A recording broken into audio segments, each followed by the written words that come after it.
Oke, mari kita bedah bareng-bareng. Kali ini kita mau lihat sebuah rencana nasional yang super ambisius dari Indonesia. Jadi, gimana sih caranya negara ini mau mengubah total sistem pendidikannya lewat program pelatihan guru STEM yang masif?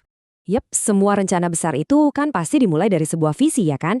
Dan visi Indonesia yang satu ini benar-benar nggak main-main. Nah, ini dia nih tujuan utamanya. Indonesia Emas 2045. Ini adalah sebuah cita-cita besar loh. Jadi targetnya adalah Indonesia menjadi negara maju yang makmur, pas banget di ulang tahunnya yang ke-100.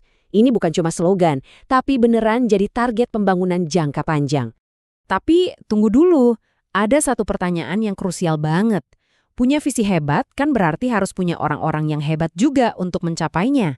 Pertanyaannya, apa fondasi pendidikan kita sekarang udah cukup kuat buat ke sana? Nah, slide ini nih yang jadi reality check-nya.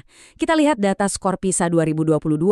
Kemampuan siswa-siswi kita dalam membaca, matematika, dan sains itu ternyata ya bukan cuma ada di bawah rata-rata global, tapi juga turun loh dibanding tahun 2018. Ini masalah yang serius. Ini adalah sebuah gap yang bisa menghambat visi Indonesia Emas tadi. Oke, menghadapi tantangan ini pemerintah nggak diem aja dong. Mereka udah nyiapin satu jawaban strategis. Dan kata kuncinya ada di akronim yang penting ini, STEM. Nah, yang perlu kita pahami, STEM di sini tuh bukan sekedar 4 mata pelajaran yang diajarin sendiri-sendiri ya. Ini lebih ke filosofi belajar yang terintegrasi. Tujuannya apa? Supaya siswa terbiasa mikir kritis, kerjasama, dan inovatif dengan cara menghubungkan teori di kelas ke masalah-masalah di dunia nyata. Ini loh skill yang penting banget buat ekonomi masa depan. Terus gimana cara ngajarinnya? Mereka pakai metode inti yang namanya ARKA. Ini semacam siklus belajar gitu. Jadi siswa diajak melakukan sebuah aktivitas. Habis itu mereka refleksi, mikirin apa yang udah dialami. Dari situ mereka membangun konseptualisasi atau pemahaman konsepnya, dan terakhir mereka coba aplikasikan ilmunya. Simpelnya gini, kerjain, renungin, pahamin, lalu terapin. Keren kan? Rencana segede ini kan nggak mungkin ya dijalankan serentak di seluruh Indonesia. Pasti pusing. Jadi mulainya dari mana? Nah, strateginya itu dimulai dengan melatih sekelompok kecil pendidik ahli. Mereka inilah yang nanti akan jadi ujung tombaknya. Nah, yang menarik banget dari alur program ini, bisa kita lihat di sini, ini adalah model melatih pelatih atau train the trainer.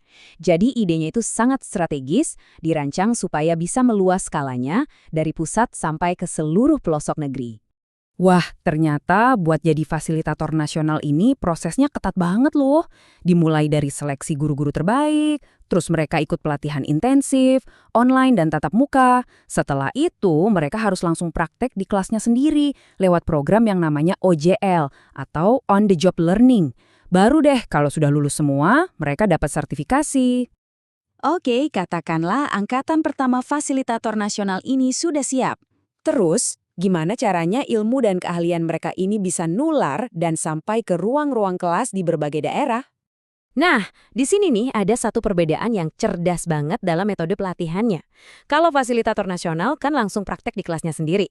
Tapi fasilitator daerah dapat kesempatan emas. Mereka bisa observasi langsung guru-guru master di sekolah implementasi STEM sebelum mereka coba sendiri. Ini penting banget buat menjembatani antara teori yang didapat pas pelatihan sama kenyataan di lapangan. Jadi, alurnya jelas banget.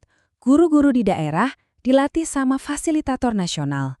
Terus, mereka OJL tahap 1, yaitu magang dan observasi di sekolah percontohan. Kalau udah pede, baru deh masuk OJL tahap 2. Mereka terapkan ilmunya di sekolah masing-masing. Dan terakhir, tugas mereka adalah menyebarkan ilmunya ke guru-guru lain di sekitarnya. Oke, setelah kita lihat semua detail pelatihannya, model berjenjangnya, sekarang kita coba zoom out lagi, kembali ke gambaran besarnya.